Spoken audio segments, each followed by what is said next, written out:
Semuanya, perkenalkan nama saya Brigita Mandisura Ningtyas, biasanya dipanggil Amanda, dengan NIM 202407000225 dari kelompok 19 Otoreng Mabim, dan pada video ini saya akan menjelaskan beberapa hal terkait dengan insight wawancara, tips dan trik perkuliahan di FPUAJ, mengenal etika dan etiket, serta penerapan etika dan etiket di lingkungan Fakultas Psikologi Unikat Majaya. Selamat menyaksikan! Bagian pertama yaitu insight wawancara.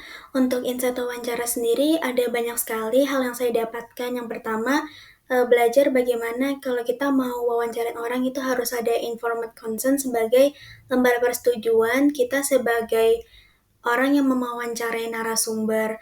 Terus terkait dengan pengalaman itu sangat penting di dunia perkuliahan karena dapat berguna nantinya untuk dunia pekerjaan. Jadi kita sebagai mahasiswa itu harus bisa aktif juga di organisasi, bukan hanya cuman teori belajar. Dengan kita punya pengalaman, kita membuka peluang, membuka kesempatan, bisa menambah networking dan relasi dengan orang lain. Kemudian bagaimana kita mengatur skala prioritas dan manajemen waktu. Terus juga ada pertanyaan juga terkait dengan bagaimana rencana kakak-kakak dan teman-teman setelah lulus dari Fakultas Psikologi, di mana ini juga menjadikan kita untuk lebih peka dalam mempersiapkan diri, mengatur bagaimana karir kita ke depannya, belajar dengan etika dan tanggung jawab, dan keseimbangan antara kuliah dan juga kehidupan di luar kuliah. Selanjutnya yaitu tips dan trik untuk kita bisa survive di perkuliahan atau di Fakultas Psikologi itu sendiri. Dari teman-teman dan kakak tingkat itu ada beberapa hal. Tapi yang mau saya sebutkan yang pertama, kita harus bisa mengelola waktu dengan baik. Jadi kita harus bisa punya skala prioritas dan bisa mengatur manajemen waktu untuk kita belajar dan mengerjakan tugas.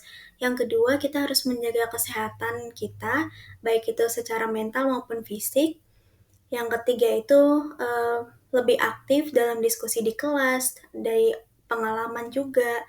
Yang keempat, kita harus bisa menjalin hubungan yang baik dengan dosen, dengan teman-teman, dan dengan kakak tingkat. Dengan kita menjalin hubungan yang baik, itu bisa menambah relasi, dan kalau misalkan kita ada sesuatu hal yang terjadi, kita jadi bisa bertanya kepada orang-orang tersebut. Terus buat selanjutnya, ini yang selalu dibilang sama kakak tingkat, kalau misalkan kita harus bisa cari teman itu yang solid. Jadi kita harus bisa bedain mana teman yang cuman bisa diajak main dan mana teman yang untuk belajar. Karena teman itu sangat penting untuk pengembangan diri kita dan berkaitan dengan kita untuk survive di perkuliahan.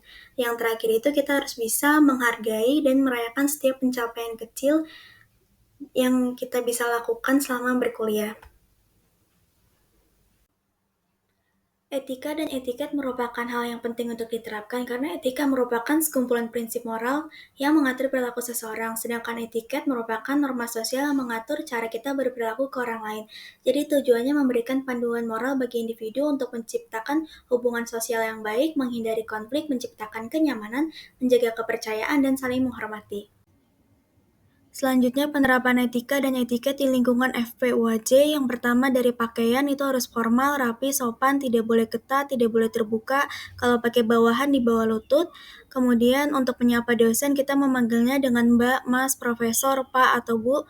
Menggunakan four magic words, tolong, maaf, permisi, dan terima kasih. Sebagai bentuk etika kelas online kita harus on cam untuk menghargai dosennya. Plagiarisme dan karya originalitas kita harus mencantumkan sumber referensinya dari mana.